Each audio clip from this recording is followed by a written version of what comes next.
Hello दोस्तों, पवन teaching centre में आपका स्वागत है। पेन पेपर हाथ में है और 8वां के हिस्ट्री के बुक साथ में, तो बने रहे पवन टीचिंग सेंटर के साथ, पढ़ते रहे आगे बढ़ते रहे। कैसे दिखा रहा है कक्षा 8 अतीत से वर्तमान तक भाग कितना 3। कक्षा 8 अतीत से कितना वर्तमान तक भाग कितना हो गया जी 3 हो गया। अगर आपको वीडियो अच्छा लगे वीडियो को लाइक कीजिएगा, चैनल पर पहले बार तो चैनल को सब्सक्राइब कीजिएगा, दोस्तों के साथ शेयर करना बिल्कुल ना भूलिएगा। चलते हैं हम लोग इसके ऑब्जेक्टिव प्रश्न देखेंगे, लगभग फिर इन दी ब्लैंक पढ़ेंगे। और पहला चैप्टर क्या है, भारत से हम क्या सीखे। जैसा दिखाई दे रहा होगा पहला चैप्टर है कब कहाँ और कैसे। इसका हम लोग चलते हैं,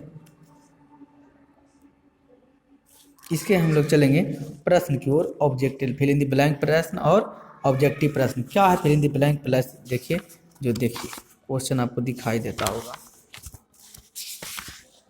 यह आपको fill in the blank question देते हैं, देरी ना कीजिएगा।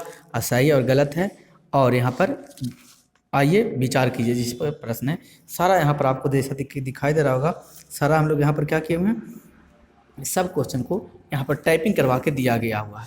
क्या करके टाइपिंग कराकर, कोची कराकर टाइपिंग कराया हुआ है। यूट्यूब पर पहली बार ऐसा हो रहा है। अगर आपको अच्छा लगेगा तो वीडियो को लाइक कीजिएगा, चैनल पर पहली बार तो चैनल को सब्सक्राइब कीजिएगा, दोस्तों के साथ शेयर करना बिल्कुल नहीं भूलिएगा। जैसा एक सेकंड देखते हैं, जैसा कि आपको क्वेश्चन दिखाई दे रहा होगा, पहला प्रश्न दिखाई दे रहा है, रिक्त स्थानों को भरिए। पहला क्वेश्चन, पूंजीपतियों का मुख्य उद्देश्य था अधिक से अधिक क्या चीज, अधिक से अधिक मुनाफा। उत्तर क्या यहाँ पर आएगा, मुनाफा। कौन नाफा, मुनाफा कमाना, कौन कमाना, मुनाफा कमाना। उसी प्रकार प्रश्न संख्या 2 में देखिए, कह रहा 15वीं शताब्दी में एक नए आंदोलन की शुरुआत हुई जिसे कौन कहा गया, पूर्व जागरण। इस कहाँ क्या भराएगा, यहाँ पूर्व जागरण भराएगा। पढ़ लो चाहे कहीं से, प्रश्न तो बनेगा यहीं से, कौन टी सी पीटीसी। दोस्तों यदि आपको अच्छा लगेगा तो लाइक और शेयर और सब्सक्राइब करना तो बिल्कुल नहीं भूलिएगा। प्रश्न संख्या क्या देखिए, क्या करा प्रश्न संख्या क्या, मशीनों से वस्तुओं को उत्पादन की प्रक्रिया को डॉट कहा जाता है। तो मशीनों से वस्तुओं को उत्पादन की प्रक्रिया को क्या कहा जाता है, औद्योगिक क्रांति कहते हैं। कौन क्रांति, औद्योगिक क्रांति। अगला कह रहा है,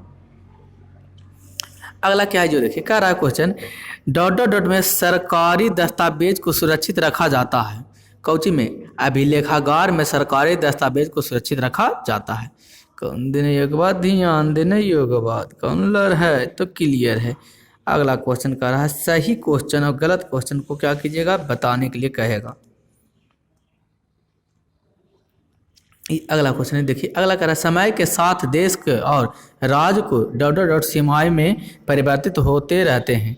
तो समय के साथ देश और राज्य के कौची में भौगोलिक सीमाएं में परिवर्तन होते रहते हैं। अगला प्रश्न संख्या 2 में चलते हैं। 2 में कह रहा है कि सही और गलत बताइए। क्या बताने के लिए कह रहा है, सही और गलत को बताने के लिए कह रहा है। तो क्या कह रहा है, प्रश्न संख्या कह रहा है, वैज्ञानिक पद्धति का अर्थ है प्रश्न प्रस्तुत करने के प्रयोग द्वारा ज्ञान प्राप्त होता है। उत्तर क्या हो जाएगा, सही हो जाएगा। दोस्तों यदि अच्छा लगेगा तो लाइक और शेयर सब्सक्राइब करना तो बिल्कुल नहीं भूलिएगा। पढ़ लो चाहे कहीं से, प्रश्न बनेगा यहीं से, कौन टी सी पीटीसी। अगला कह रहा है, अंग्रेज इतिहासकार जेम्स मिल का भारतीय इतिहास का धर्म के आधार पर बांटना उचित था। ये क्या हो जाएगा, गलत हो जाएगा। सही गलत पहचानने के लिए करा, ये बांटना उचित नहीं था। अगला देखिए, अगला करा, अमेरिका स्वतंत्रता संग्राम के बाद वहाँ के लोगों ने गणतंत्र प्रणाली की शुरुआत नहीं की। तो क्या हो जाएगा, ये गलत हो जाएगा। नहीं, शुरुआत की थी, सॉरी गलत हो जाएगा। अगला चलते हैं, अगला कह रहा है, घ में क्या करा, ऐतिहासिक स्रोतों से एक आम आदमी के बारे में भी जानकारी मिलती है। क्या हो जाएगा, गलत हो जाएगा। ऐतिहासिक स्रोतों से एक आम आदमी के बारे में जिंदगी जानकारी नहीं मिलती, पूरी जानकारी मिलती है। अगला करा, आज़ादी के पहले हमारे देश की जो भौगोलिक सीमा की आज़ादी के बाद भी वही रह गई। गलत है। आज़ादी के पहले जो भौगोलिक सीमा था वो आज़ादी के बाद भौगोलिक सीमा हुआ नहीं रहा। दोस्तों यदि आपको अच्छा लगेगा तो वीडियो को लाइक कीजिएगा, चैनल पर पहले बार चैनल को सब्सक्राइब कीजिएगा, दोस्तों को शेयर करना बिल्कुल नहीं भूलिएगा। पढ़ लो चाहे कहीं से, प्रश्न बनेगा यहीं से, कौन टी सी पीटीसी। आगे सही गलत हो गया। आगे चलते विचार कीजिए वाला प्रश्न, पहला प्रश्न की ओर चलते हैं। क्या कह रहा, मध्यकाल और आधुनिक काल के ऐतिहासिक स्रोत से में आप क्या फर्क पाते हैं, उदाहरण सहित लिखिए। चलिए क्या पाते हैं जो देखते हैं। उत्तर, मध्यकाल के ऐतिहासिक स्रोत जैसे अभिलेख, पत्थरों, चट्टानों, तामपत्रों, पांडुलिपियों की मदद से कुछ खास लोग, विशेषतः शासकों के बारे में कुछ की ही जानकारी मिलती है, पर आधुनिक काल में ऐतिहासिक स्रोतों की संख्या अधिक अधिक व व्यापक जानकारी वाले और अधिक प्रामाणिक हो गए हैं। आधुनिक युग में इन स्रोतों की संख्या और विविधता में और भी वृद्धि कौन दी और भी वृद्धि एक स्पष्ट उदाहरण से इन समझा जा सकता है। मध्यकाल में हाथ में पांडुलिपि बनती थी जिनकी संख्या बेहद सीमित होती थी, पर आधुनिक युग में छापे खाने प्रेस के आविष्कार से सरकारी विभाग की कार्रवाई तक दे के दस्तावेज की गई प्राप्ति बनाना संभव हो गया है। इन महत्वपूर्ण दस्तावेजों की प्राप्ति को अभिलेखागारों एवं पुस्तकालयों में देखा जा सकता है और अब ये भी बड़े महत्वपूर्ण ऐतिहासिक स्रोत साबित हो रहे हैं। कौन देने योग्य बात, ध्यान देने योग्य बात, पढ़ लो चाहे कहीं से, प्रश्न बनेगा यहीं से, कौनटी से पीटी से। दोस्तों यदि आपको वीडियो अच्छा लगेगा वीडियो को लाइक कीजिएगा, चैनल पर पहली बार चैनल को सब्सक्राइब कीजिएगा, दोस्तों के साथ शेयर करना बिल्कुल नहीं भूलिएगा।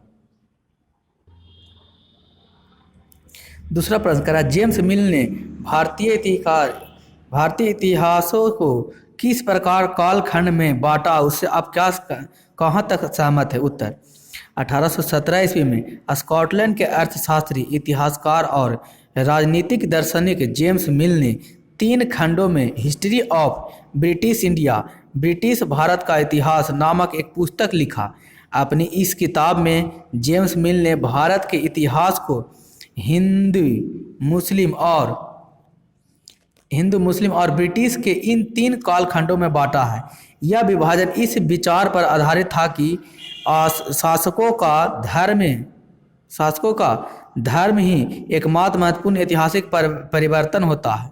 कौन देने योग्य बात, ध्यान देने योग्य बात, पढ़ लो चाहे कहीं से, प्रश्न बनेगा यहीं से। लाइक शेयर तो सब्सक्राइब करना बिल्कुल नहीं भूलिएगा। अगला करा, कालखंड के इन निर्धारियों को उस वक्त लोगों ने मान भी लिया, पर ऐसा करना गलत था। किसी भी स्थान या देश के इतिहास का निर्धारण मात्र उस देश के शासक के धर्म पर नहीं होता है। इसके पीछे कई कारण होते हैं, जिसमें आर्थिक, सांस्कृतिक, वैचारिक और राजनीतिक आदि कारक शामिल थे। जेम्स मिल का भारतीय इतिहास के कालखंड को बांटने का जो आधार है, यानी शासकों का धर्म ही ऐतिहासिक परिवर्तन का आधार है, बेहतर दायकिनाशुक विचार है और मैं ऐसे संक्रिय विचार से सहमत नहीं हूँ। कौन देने योग्य बात, ध्यान देने योग्य बात, पढ़ लो चाहे कहीं से, प्रश्न बनेगा यहीं से, कौनटी सी पीटी सी। दोस्तों यदि वीडियो आपको अच्छा लगा तो वीडियो को लाइक कीजिएगा, चैनल पर पहली बार चैनल को सब्सक्राइब कीजिएगा, दोस्तों के साथ शेयर करना बिल्कुल नहीं भूलिएगा। प्रश्न के 3, सरकारी दस्तावेज को हम कैसे और कहाँ सुरक्षित रख सकते हैं। उत्तर, अभिलेखागारों एवं पुस्तकालयों में हम सरकारी दस्तावेजों को सुरक्षित रख सकते हैं। साथ ही तहसील के दफ्तर, कलेक्टर, कमिश्नर के दफ्तर, कचहरी आदि के रिकॉर्ड रूमों में भी सरकारी दस्तावेज को सुरक्षित रखा जाता है। अब तो सीडी बनाकर भी सरकारी दस्तावेज को सुरक्षित रखा जाने लगा है। कौन देने योग्य बात, ध्यान देने योग्य बात, पढ़ लो चाहे कहीं से, प्रश्न बनेगा यहीं से, कौनटी सी पीटी सी। दोस्तों यदि वीडियो अच्छा लगेगा तो लाइक और शेयर सब्सक्राइब करना बिल्कुल नहीं भूलिएगा। 4 है, देखिए प्रश्न के 4 क्या करा, जो देखिए करा 4 में, यूरोप में हुए परिवर्तन किस प्रकार आधुनिक काल के निर्माण में सहायक है। उत्तर, आधुनिक काल के निर्माण में यूरोप में हुए परिवर्तन ने बहुत महत्वपूर्ण भूमिका निभाई है। यूरोप में पुनर्जागरण का आंदोलन फैला। इसके तहत लोगों ने आंदोलन का स्वतंत्र रूप से सोचना शुरू किया और राजनीतिक इसका असर विश्व के अन्य भागों में भी हुआ, जिसके परिणाम स्वरूप आधुनिक युग के कई देश में गणतांत्रिक सरकार की स्थापना संभव हुई। साथ ही यूरोप में शुरू हुई औद्योगिक क्रांति का असर पूरे विश्व में पड़ा। लगभग हर देश इससे प्रभावित हुए। इसमें अन्य देश में भी लगा और मशीनों पर और उनके बनने सामानों पर लोग निर्भर होने लगे। इन यूरोपीय घटनाओं ने आधुनिक काल की प्रगतिशील दुनिया के निर्माण में महत्व भूमिका निभाई। कौन देने योग्य बात, ध्यान देने योग्य बात, पढ़ लो चाहे कहीं से, प्रश्न बनेगा यहीं से। कौन टीसी? पीटीसी। दोस्तों यदि आपको वीडियो अच्छा लगेगा तो वीडियो को लाइक कीजिएगा, चैनल पर पहले बार चैनल को सब्सक्राइब कीजिएगा, दोस्तों के साथ शेयर करना बिल्कुल नहीं भूलिएगा। आगे देखते हैं, आइए करके देखिए प्रश्न 1 में क्या कर रहा है, जो देखिए कह रहा है, आइए करके देखिए उसमें प्रश्न, भारत में पहली और आखिरी जनगणना कब हुई पता करें, इसके द्वारा कुछ ऐसे तथ्य को, सूचना को संकलित करें और इसका उपयोग अपने ऐतिहासिक स्रोत में कर सकते हैं। तो इसमें आप लिख सकते हैं कि अपने से लिखना कि आपने क्या होता, आखिरी जनगणना कब हुआ, तो ऐसे लिख सकते हैं आप। यहाँ पर हम थोड़ा सा आप लिख के बताने का प्रयास किए हैं। भारत में पहली जनगणना 1872 में हुई थी, जबकि आखिरी जनगणना 2011 में हुई। अब लेकिन पूछेगा तो 2021 में हुआ कि 2000 कितना में हुआ, 23 में जनगणना हुआ। कौन देने योग्य बात, ध्यान देने योग्य बात, पढ़ लो चाहे कहीं से, प्रश्न बनेगा यहीं से। कौन टीसी? पीटीसी। दोस्तों यदि आपको वीडियो अच्छा लगा वीडियो को लाइक कीजिएगा, चैनल पर पहले बार चैनल को सब्सक्राइब कीजिएगा, दोस्तों के साथ शेयर करना बिल्कुल नहीं भूलिएगा। बने रहे पवन टीचिंग सेंटर के साथ, पढ़ते रहें, यूँ आगे बढ़ते रहें। अंत तक आपका वीडियो देखने के लिए धन्यवाद।